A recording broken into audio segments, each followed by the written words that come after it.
KBG ieu teh salat kok ieu berat bae kunaon sih supaya ulah berat tasawuf jurusanana. Tasawuf teh jurusanana. Kiai, lamun udang peuting ku hese-hese amat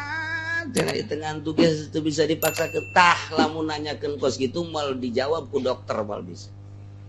Atau ka ahli fikih geus ka ahli fikih kiai kumaha nu fikih doang kula mah eta lamun urang peuting puyang caknya paling cak anu ahli fikih buku saru. Mama ge puyeng. Mal bisa ngajawab. Nu ngajawab gos gitu mah engke ahli thariqah, ahli tasawuf, nu peuting hudang tapi beurang biasa bae. Tanyana nu geus boga cara, paling engke ditanya ke sia ye gangguan batin ye, nu mantak eta pan ai ruhani mah hayangeun biasa di bawah tahajud teh. Ruh urang teh hayang. Nya mah lamun di bawah tahajud teh nikmat cakroh sebab aslina mah pan di ditu suci jasa roh mah. Geus dibawa ibadah teh ngeunaheun ketika urang embung aya naon nu ngaganggu kana roh tanya ku ahli batin mah ke sia daharna sok sabaraha kali sapoe 4 kali kula mah la ilaha illallah. Bagaimana hukumnya kalau daging ekah dipakai hajat atau dipakai gitu naon teh dipakai sedekahan yang lain naon saya ingat ya sebab yang dimaksud dengan ekah meruhnya kita ambil untuk anak tersebut. Jadi kurang daging eka pakai hajat dan naon teh hajat ge dibagikeun keneh ieu di dahar teu naonnya lamun eka daging ngaju di dahar ku sorangan be ulah hajat mah teh dibagikeun keneh teu naon besimbung bawa ka dieu bae. Kemudian kiai nu dihormati pribadi hiji agama ya apakah benar khusus dina poe Jumat pada pelaksanaan sholat Jumat baik azan azan qomat maupun khutbah dilarang menggunakan speaker speaker batur geus ka polo deui speaker keneh wae. Dua apakah benar mun urang ngadenge suara azan pakai speaker teu aya kasunahan ngajawaban azan tersebut atur nuhun jawabanana hormat kami Nur Diansa Cisoka.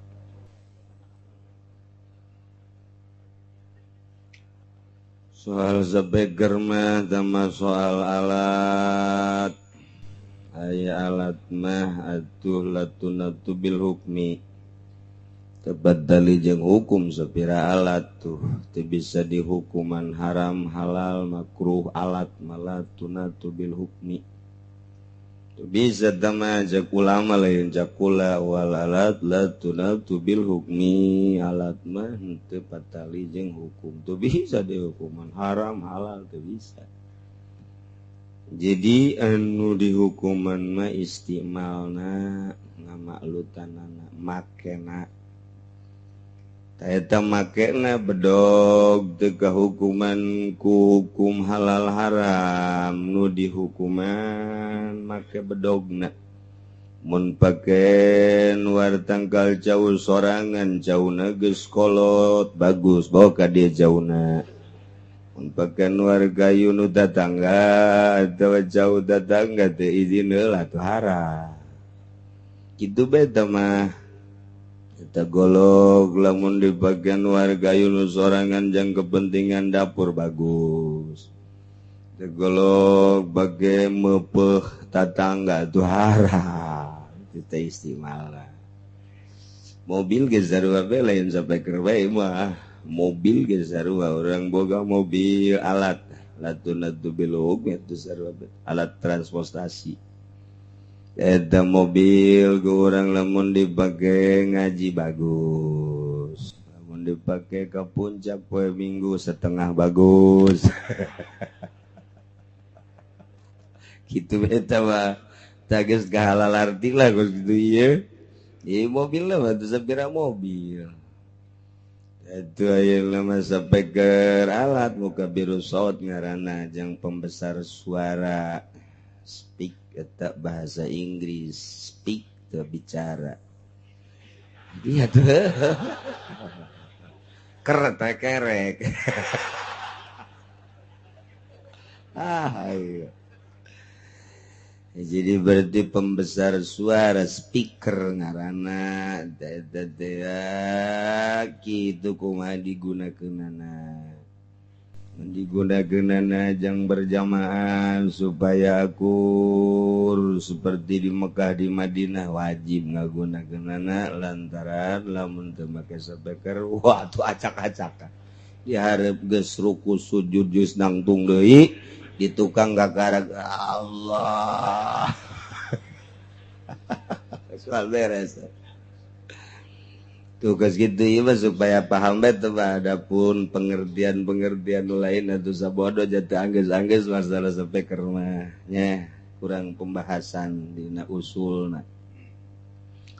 ya deui dina kita beta menaon gara sulam sampai kerja gitu sautun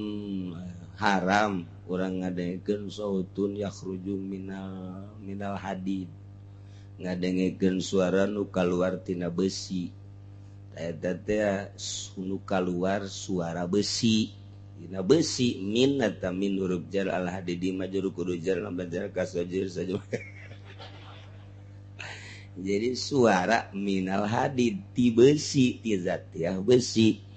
kos kumaha urang ngadu-ngadukeun besi tatet gitu atawa nu sok dipalang-palang kieu haju aya pameunggeulna nang ningnong naon tah ngaranna tuh nyarahoan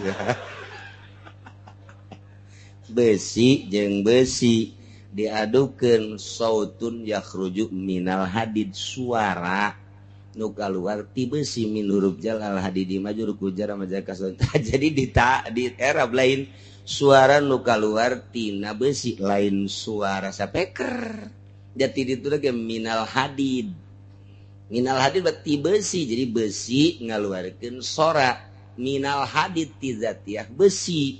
geus besi tah model nang ningnong lain sora jelema sora aduan besi haram. Mantap kecrek hara. Iya lain seserian saja.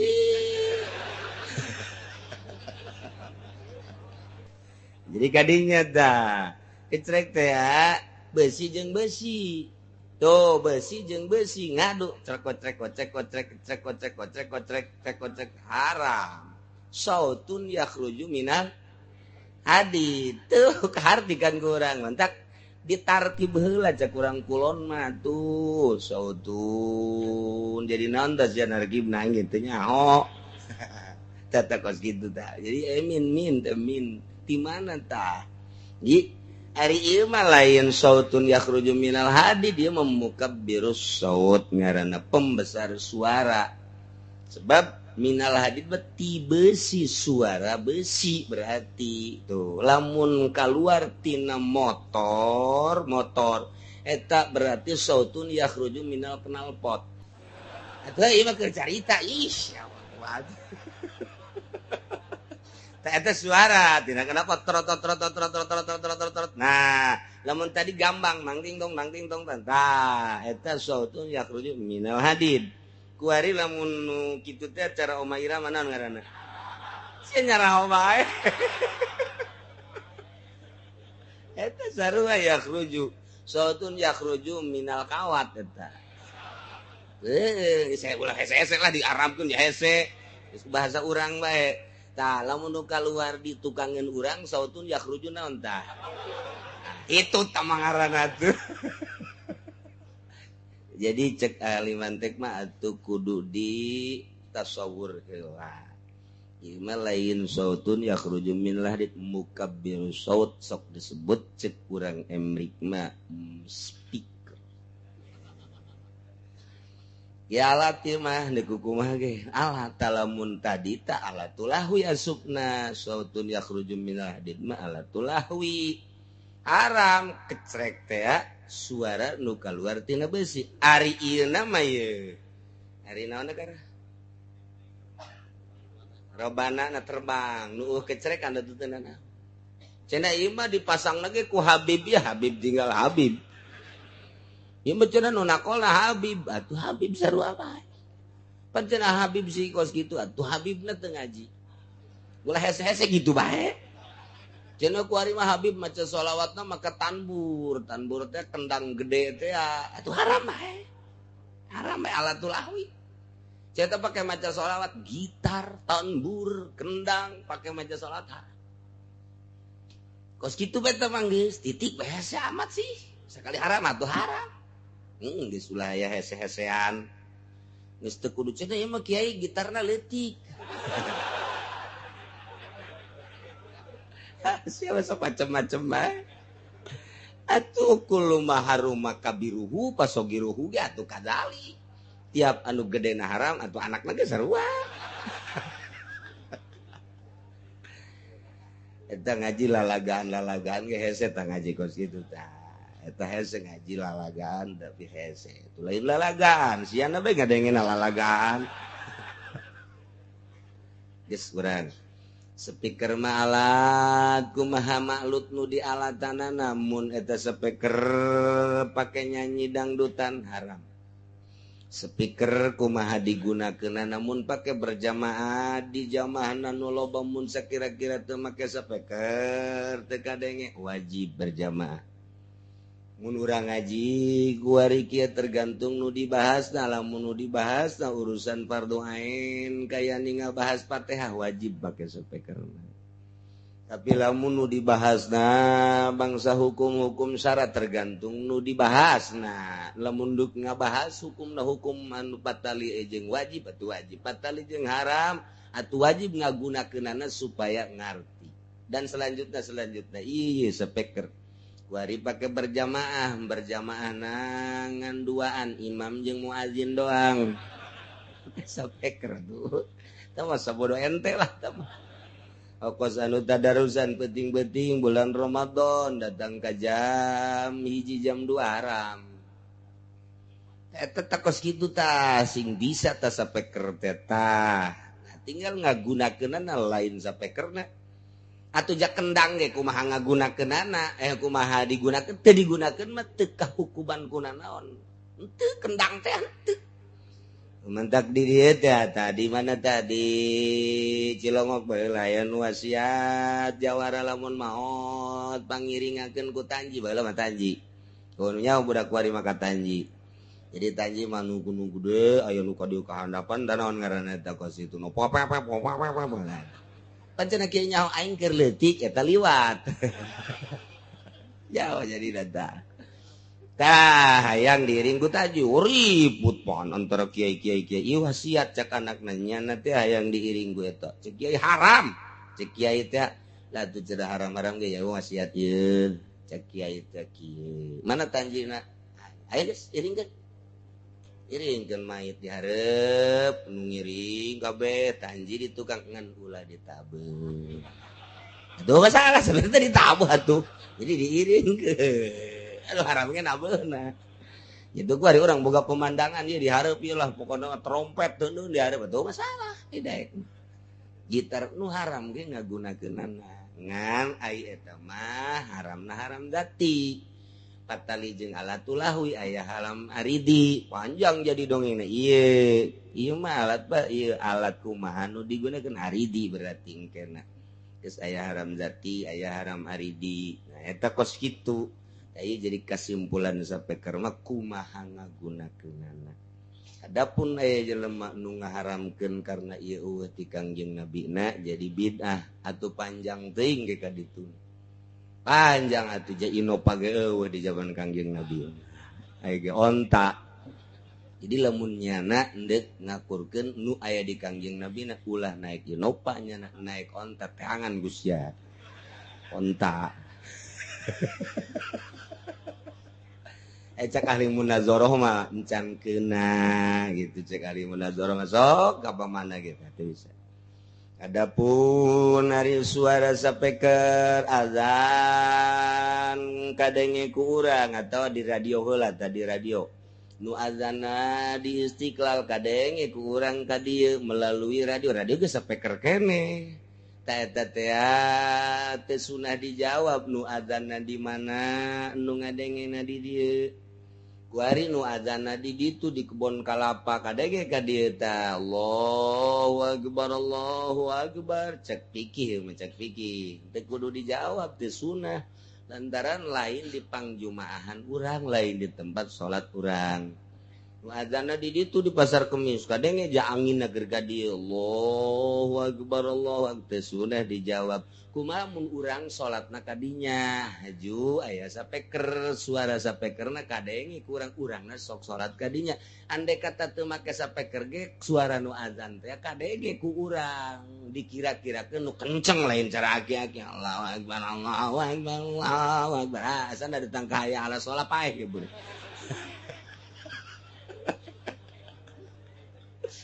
eta mah sunah suara sapeker di masjid ieu tah nu azan Allahu akbar sunah ku urang dijawab nu urang sok azan sok salat ka dinya kos kitu nu kudu dipermasalahkeun kok dimasalahkeun begitu aja kok repot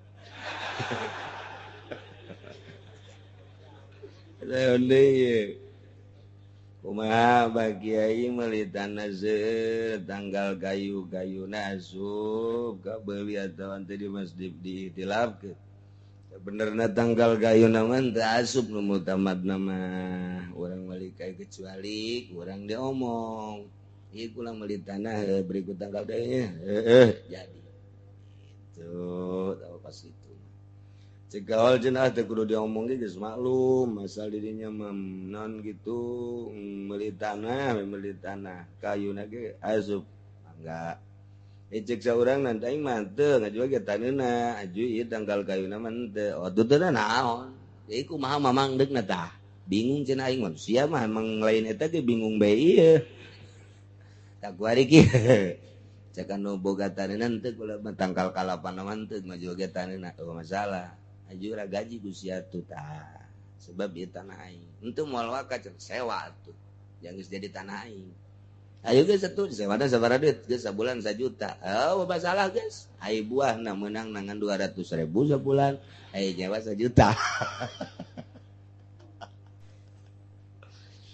eta kumaha pasinina lah nu jelas mah baheula zaman Gus Dur diajukeun masalah sapeker di Bahsul Masail NU pernah dibahas panjang geus kabedug-bedug geus jadi eta geus anggeus pembahasanana baheula kula-kula leutik tapi teh mah ngan clipping meureun daek meureun tapi geus bere eueuh masalah atuh sapeker kan kabelah dieuna haju aya wiwilahan cek manehanana ya aya dipake nu lain ibadah mah teu naon cekna model di bandara nyebutan santri nyebutan jelema gitu tah tapi aya dipake ibadah mah teu meunang oh atuh aya ngagunakeun mah teu bisa wilah-wilah kitu itu kumaha istimalna pan tadi ge lamun di wilah-wilah kitu kasupna ka mana ese ngoedahanana urang kudu pake koedah atuh naon eta kos kitu jadi teu kaharti oh ieu mah gitu toko Mas Tabrani mandak anu ngaharamkeun sapeker teh ai HP mah boga 3 HP boga 3 diirung hiji diceli 2 ese ngahukumanana kumaha jadi kos karar itu dideule tukilan-tukilan nu ngaharamkeun sapeker alah itulah kos kitu bae itu mendasar mun endek make fikih lamun endek make tasawuf atau boro-boro sapeker tasawuf mah urang boga baju di dia aya kancingan tah ieu kancing gunana jang naon nu aya di dia tah di naon karena di jas teh tah aya tasawuf ieu ngaranna tah ulah-ulah sapeker kancing mah tah kancing naon gunana teh tah di leungeun nya mebleng meh ai di dieu mah panjangan cingan dan nutupan bujal dan lain sebagainya kaharti geus nu di luhur ge di dieu sewaktu-waktu lamun urang keur tiris dikancingkeun kaharti geus ai ieu nu di dieu eta lamun aya jelema ngaharamkeun sapeker tapi dina bajuna aya kancingan cabok goblok gitu sia tasawuf teh wawarehan sebab tarku malayani wajib ahli tasawuf mah ninggalkeun nu teu berfaedah wajib geus ieu teu berfaedah naon tadi dieu tah eta tah kos kitu tah atuh tasawuf ge kudu boga guru aju mun jas eta di tukang na teh dicoak eta coak naon maksudna cenah coakna supaya rada ginding-gindingan we tewak habak kapikir carita tasawuf ge engge bertahap tasawuf mah eta mah jubah eta mah pakaian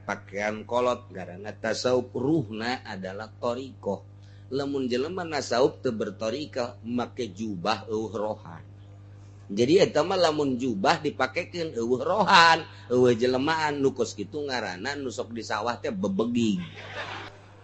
bebegi kita pas itu guys lamun aya jelema tasawuf teu norekat bebegi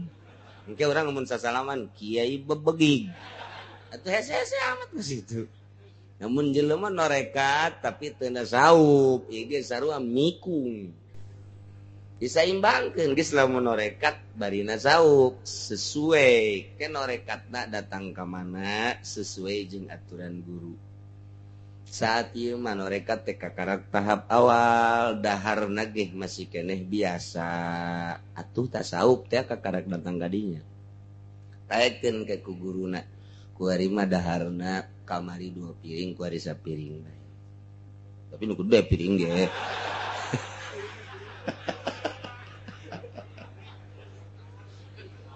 jadi kudu akur ya aya guruna kudu pake guru teh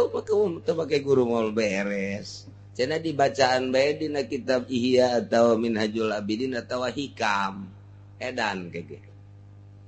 mun jelema macaan hikam teu make guru edan engkena kieu we moloto tapi aya nu geulis mah henteu teu bisa tapi tetep eta mah keur nyaritakeun hakikat hikam mah nyaritakeun hakikat jadi diekspresikeun perasaan Syekh Athaillah nu geus datang ka hakikat dibukukeun ku nya jadilah hikam kieu tah tauhid ahli hakikat nah jadi hikam jadi kudu bertahap sebab makom aya 9 makom ke datang ke ahwal kakarak di makom lewat ahwal geus kakarak ka ditu musyahadah teu jurusana kos kitu tasawuf mah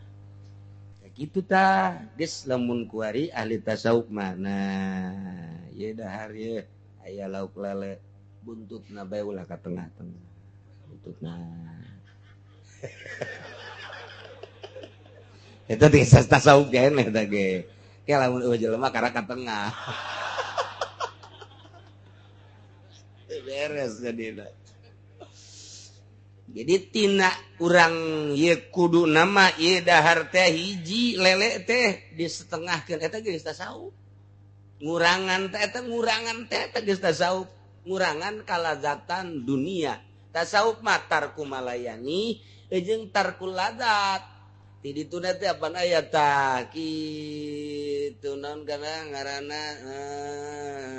kitu nangar tarkul ladzat lah diantara ayat 7 tah tarifna ayat 7 ke tarifna tarkus syahwat wal lazat na ieu tarkus syahwat geus jelas tambah sering tarkul lazat jadi kangenahan nu aya di awak kurang ngeunahna mata memandang kanu indah kurangan datang ka henteu jasa dedengean ceuli anu merdu ulah datang ka henteu aambean anu seungit ulah datang ka henteu ieu sungut ieu tah ngarasakeun ngeunah dahar jeung nginum datang ka henteu dikurangan teu meunang ngajak batur nyana dahar tasawuf jeung geus cukup jeung uyah bae ge sakitu ge geus cek nyana teh kula mah tasawuf jadi dahar jeung uyah doang nya dulur-dulur hayu urang dalalahar sedengkeun nya mah teu tasawuf ka tamu cek tamu teh sial suguhan dahar jeung ieu doang gitu. Jadi ngomong lain ka bawa tasawuf ngomongkeun bakalna ngomongkeun atuh tasawuf mah tasawuf nyana ulah mah mawa batur jat tasawuf mah tazkiyatun nafsi pribadi sebab damadek nimbulkeun keyakinan ngebersihan kamari mah awak kuari mah ngabersihan kolbu geus atuh panyakitna kudu dikanyahokeun tempat ria ujub takabur hubul jah hubur ria hubul sumah hubul mal di mana nu neuk dipiceunan teh aya deui kitu al hirsu al godob di mana tempatna al bukhlu terus eta teh di mana tempat piceunan itu teteh tasawuf teh geus kabelah dituda engke okos uzlah teh hayang sorangan lantaran boga pagawean aing ngendek ibadah ka Allah doa unggul embung kadengean ku sasamung kadeuleu ku sasaha loba jelema nyepi di kamar masih kadeng-kadenge indit ka gunung uzlah teh lain haju berangkat uzlah mawa anak sapi kira-kiranya nah hayang sahwatna anak sapi digawean ku nyana eta uzlah ejek bener teh mah kitu tah eta teh beres jadi kudu boga guru abeh ngatur zikir ge mun boga guru ngatur ieu mah zikir mending geus pohara jasa soran zikir poha tengah peuting jawali mah teu karar itu ya bae sama ngaganggu jelema aju lamun di tempat loba jelema tasbihna musik buku keur ngariung aya deki kituan mah di imah bae ulah ngariung ieu mah ngesok jasa ditajak wah ieu mah kudu dirantai atuh biasa wae hari riungan urang ulah nembongkeun kitu keur sorangan karak tasawuf kos kitu hayu lamun endek lamun moal ulah sok nembongkeun fitnah eueuh jadi fitnah tasawuf teh malah jadi kesejukan sebab batin neuleuh ahli batin kakarak neuleuh doang aduh nikmat amat ku neuleuhna doang mung aing mah kapanggih jeung kiai eta kunaon sasalaman ngan masuk itu tasawuf jasa mung aing mah teu kitu atuh tasawuf biasa bae tasawuf angke bukna ge panjang tasawuf mun botak-botak mun panjang-panjang mantak mun di lembur anu bukna panjang tasawuf eta maksudna kunaon teh kiai kos Ki Arwani teu kaburu nyukur zikir bae ka Allah bukna panjang aya di urang maksud buk panjang naon tah eta mah tuh lain tasawuf tah mah beuleum habek bukos kitu ieu jadi panjang tah mun nyaritakeun tasawuf ya moal anggeus jeung tertarik sebab batin urang teh hayang bersih kabeh ge ieu teh salat kok ieu berat bae kunaon sih supaya ulah berat tasawuf jurusanana tasawuf teh jurusanana kiai lamun udang peuting ku hese-hese amat cenah di tengah tugas teu bisa dipaksa ketah lamun nanyakeun kos kitu mal dijawab ku dokter mal bisa atau ka ahli fikih geus ka ahli fikih kiai kumaha nu fikih doang kula mah eta lamun urang peuting puyang cek nya paling cek anu ahli fikih buku saru mama ge puyeng moal bisa ngajawab nu ngajawab gos gitu mah engke ahli thariqah ahli tasawuf nu peuting hudang tapi beurang biasa bae tanyana nu geus boga cara paling engke ditanya ke sia ye gangguan batin ye nu mantak eta pan ai ruhani mah hayangeun jasa di bawah tahajud teh ruh urang teh hayang Nya mah lamun dibawa tahajud teh nikmat cakroh sebab asli nama pan di ditu suci jasa roh mah. Geus dibawa ibadah teh ngeunaheun ketika urang embung aya naon nu ngaganggu kana roh tanya ku ahli batin mah. Ke sia daharna sok sabaraha kali sapoe 4 kali kula mah. Eta tah heulana 2 kali bae coba. 2 kali bae. Nah tah hiji. Nomor kadua masih kene bae cenah kiai. Ieu. Samping sia aya weunang pamere bupati ku sia dipake. Keur lebaran. Menang 2 kula. Ti camat ieu ulah dipake. Bikin coba ge. Bikin eta gangguan eta sia. Uyang sia make samping kos kitu. Uyang. Eta teh moal aya nu bisaeun lamun lain ahli batin. Pak, kos itu gak ganggu teh kos itu. Sia sok dibere duit teh ieu teh ku ari pamarentah teh ari sok naon kara mere duit teh sabulan sakeueur sabaraha duit kara pun. Oh sok nah eta moal ngeunaheun sia tahajud teuk-teuk ceuli mama kadatang ka sebab eta duit teu beres dek dicokot bade cokot bagus ya hayang-hayang teuing ngan ulah dipake dahar. Bersihan batin sia. Tah nyahoeun tah ahli batin mah gangguan-gangguanana. Geus baju geus nang meuli kula bae cenah ieu mah. Duit-duit kula nang dagang dibelikeun geus dipake. Ieu teh abeh khusus sorat abeh tentrem jeung abeh ulah puyeng hudang ti peuting. Dahar geus hasil kula dibelikeun ka biasa ju gitu dipasak masakna ge kitu naon gitu ngahati-hati jasa terus dahar teu pati loba beres geus inumeun gitu kene sok coba kuari mulai tekadkeun di jero hate Gusti abdi teh hayang ngarasakeun be ngeunah da hudang ti peuting sare setik kita teh hudang moal gangguanana tina pakaian tina dahareun inumeun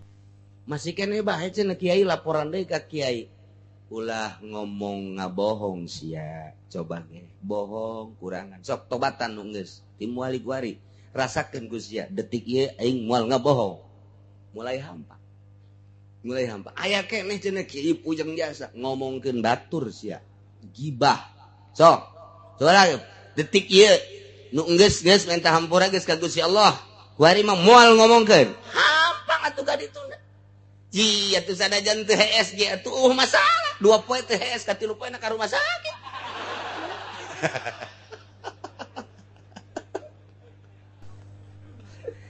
Iker carita cara-cara ibadah kok batur bisa urang henteu gangguan di diri moal kajawab tak ku dokter moal kajawab ku ahli fikih kajawabna kunaon ku ahli thariqah nu nasawuf tah eta kos kitu kakara ko asana ieu sampai kerja di gangguan ulah oh baju nu eta mah asal make baju nu eta tah ngeunaheun jasa pake asal make baju nu eta bae tah teu daekeun husu ulah urang ge bisa ngarasakeun sok geura urang asal Allahu akbar bagus ya samping motif teh ku bagus-bagus teh bupati bisa nama atuh lain ka Allah cak Allah teh sia lain ka aing ka bupati bego sia dibelem sia ku aing cak Allah kayak di akhirat salat tinggal salat ai awak ka aing casing na ka aing casing ai bakal bus ya kadi itu ka bupati piceun nu kos kitu teh piceun abah teh baheula dibere samping ku bapak bupati pohara jasa bugis hideung semu beureum semu hideung teu dipake-pake aya di handapeun lamari mah dongeng almarhum bae heula dongeng saja dibikeun eta mah teu tah teu dipake teu dibikeun bagus jasa pas kula kepalingan hari tadi ditu di Garut eta aya samping eta ulah tamah ulah dipake pan kunaon ieu mah bagus jasa ulah kunaon mah pamere bupati geus antepkeun bae di dinya jang kenang-kenangan bahasa abah ieu kos kitu cenah mah bari lalagaan tah ieu mah kunaon mah ngabejaan dong cokot bae bupati mah komo kuari bisa karang nu calon teh ngomong atuh sia wal husu tek ceuli da taga husu bae cak aing moal nyambung lidah ti para hukama ti para ahli khusuk kos kitu ja ahli khusuk teh ih masya Allah tah ieu mah lamun endek tasawuf kos kitu ulah dimasalahkeun sapeker lamun dek dimasalahkeun fikih adu jotos udia janjing ahli fikih moal menang nyana nu ngaharamkeun sapeker adu kekuatan adu dalil jeung santri tek ceuli datang ka menang bae ge mun cara adu silat mah sakali set beres geus beres pokona mah geus ka awak jasa lamun ku ahli ngaji mah dek lompat ka mamana ge mun fikih tapi lamun tasawuf oh lain deui masalah cenah ieu mah tasawuf ulah ngajak batur sia bae atuh cenah di sapeker di masjid aya sapekeran aya mah geus tasawuf ulah jumaah sia bae di kamar sorangan tanggung jawab sia bener sia salah sia ka Gusti Allah jieu tuh hese-hese amat ulah dicampur-campur nyana moal aing mah cenah lantaran aya sapeker di masjid Jumat moal salat moal ya itu urusan sia urusan sia tah makan itu Pak salat moal Jumat moal atuh dahar ge ulah jadi kudu jelas ngaji teh kudu jelas mantap kula mah ti baheula ge nyaritakeun eta teh naon usur perpuluh haram pajak haram sakadar nyaritakeun kakarak muncul kamari NU haram ternyata pajak euy tinggalin zaman ti baheula sakadar haram bae adapun pelaksanaan atuh sasakodok ngabejakeun hukum Al-Qur'an haram jadi nyaho wan urang kredit model kos itu haram adapun mamang bapak bibu udah kredit atuh mangga bae lain mangga meunang atuh sabodo jageus nyaho hukum jageus nyaho hukum eta mah terus bae atuh tinggal siapkeun bae ieu leungeun dibelem di neraka jahanam sakitu doang leungeun sabelah tah dua jeung suku dua ngaji jadi acak-acakan wae jadi gara-gara sapeker lah can dibahas kakarak wal alat latunatu bil hukmi kudu ditasawur heula naon speaker bahasa Arabna naon lamun mukabiru saut engke aya sabaraha rupa insirofna ka mana nah eta teh kudu ditasawur ulah waka di hukuman haram tasawur hukum pandeuri jieun mukodamahna tet patalina jeung ibadah kumaha jeung ngaji kumaha dan lain sebagainya moal kudu eleh moal kudu menang nu ngaharamkeun sapeker mun make dalil fikih aya usul fikihan disengsirikeun bae geus ku kiai bahkan kiai kuari embung ngalawan DNU ge geus basul balah udah tungtungna lantaran eleh ge nya nama tilok taslim zaman Ki Bustami baheula bos muruluk dalil-dalil eleh tapi teu taslim atuh jang naon ngaranna lain munazarah mujadalah atawa mukabarah atuh teh bau hartina mantap geus kula pernah aya anu nyuratan di zaman Abah moal dibejaan make bahasa Indonesia tentang speaker bejakeun bae aya nu kieu jawab make bahasa Arab apa tulisanna make bahasa Arab apa bahasa urang tulisanna Latin bahasana urang ulah teu bisa ngaji berarti ceukna ulah dilawan ku sia henteu keur mah kula teu bisa diulah atuh geus kebenaran lamun nyanana nyieunna make bahasa Arab tulisanna Arab lawan ku sia hadir aja kula aja teu bahasa Arab teu dilawan ku kula padahal henteu ku kula ge deuk ditulis tulis sampai kumaha munazarah make bahasa urang teu beres surat mah masuk mun kitu mah wa'lam anna speaker atau anna speaker al musamma bi mukabbir saut hukmuhu wal haram lianahu tafsir teret anu terus wassalam Haji Asep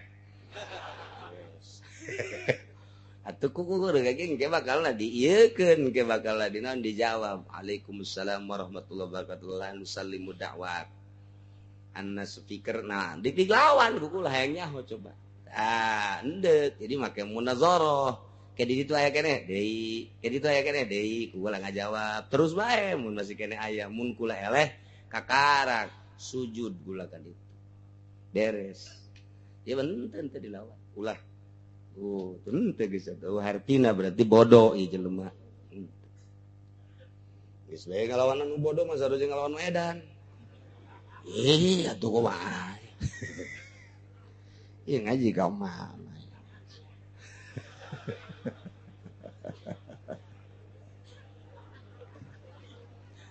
Walau qata'a yada abdin Umar pangkatna abid boga masalah jeung Ki Zaid kaserengan Ki Zaid teh gelut pada ngaluarkeun permainan Zaid leuwih istimewa permainan silat da dibandingkeun jeung Umar katikem Ki Umar haju leungeunna dicekel didedetkeun ka bebedak lawang dibacok seger potong sakit potong beak bae geus bae Masya Allah hebat dasar Ki Zaid permainan kumaha geus potong leungeunna sapoe dua poe Ki Umar bata ko merdeka cek Sayyidna Mar sia eta waduh leungeunnan lah geus leungeunnan moal bisa digawe geus ku aing dimerdekakeun bae sia Mar merdeka menang sapoe gaduana is dead waktu Ki Zaid keur ngaberi leungeun Ki Umar status Ki Zaidna merdeka status Umarna abid geus potong leungeunna diperdekakeun ku Sayyidna ku ari pae sabada merdeka nu jadi masalah ta eta teh kudu apa henteu kisosna teh di dieu paling Sayyid ala qalumina diatil wajibah wa nisbi qimati jang Sayyid kudu dikaluarkeun dicokot jang Sayyidna al aqal minadiat pangsaetikna tina diat leungeun nu dibayarna ta leungeun jeung deui saparo harga abid eta hargana sabaraha abid teh hargana 5 juta jada dampak saparona 2,5 juta nah kos kitulah ka ayat ieu mah urang ngomong bae ngabahas moal terjadi abidna ge eueuh hukumna ge di urang mah henteu aya eueuh. Kemudian wa fi qaulin cek sagaul ma al aqal minadiat wa qimatihi al aqal minadiat bener cuman tadi manis fidiatihi kuari mas sagem leungah harga abi walau qata'a yadahu fa'ataqa fajarahu akharani wa mata bi sirayatihim falakisoso alal awal Zaid ribut jeung Ki Zaid sedangkan Ki Zaid status abid budak belian begitu gelut eleku Ki Zaid leungeun Ki Umar dihantem make golok potong menang sapoe gaduana ku Sayyidna dimerdekakeun merdeka ku ari tah ayeuna mah barang di jero merdeka horenganan Ki Umar teh loba musuhna ternyata lain jeung Ki Zaid bae horeng tukang ngabohong ya sarta mah Ki Umar mah lantaran nyana jadi calo duitna teh dibikeunan ka rakyat datang ke para raeh baheula mah nu boga tanahna calo mah calo bae tungtung nama nu boga tanah sangsara calo ge milu sangsara baheula tah eta kos kituna ayeuna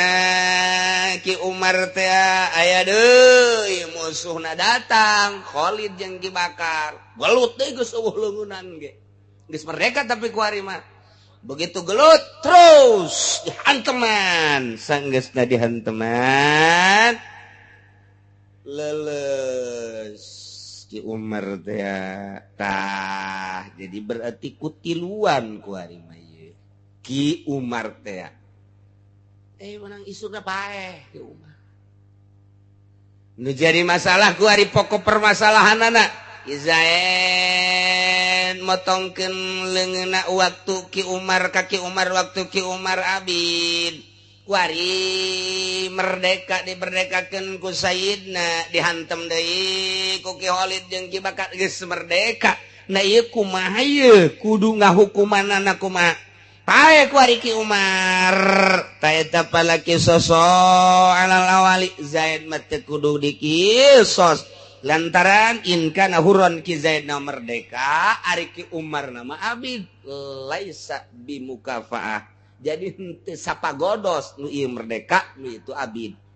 Tapi wajibu alal aqraini ai Ki Khalid jeung Ki Bakar mah wajib kudu dikisos. Naon sababna? Lantaran nyana mah ngaroga halakna ka Ki Umar teh status si Umar geus merdeka. Sarua Khalid jeung Ki Bakar pada merdeka eta nu kudu. Dipapanjangan geus teu beres teh mah eueuh ieu. Paslun wallahu a'lam bissawab.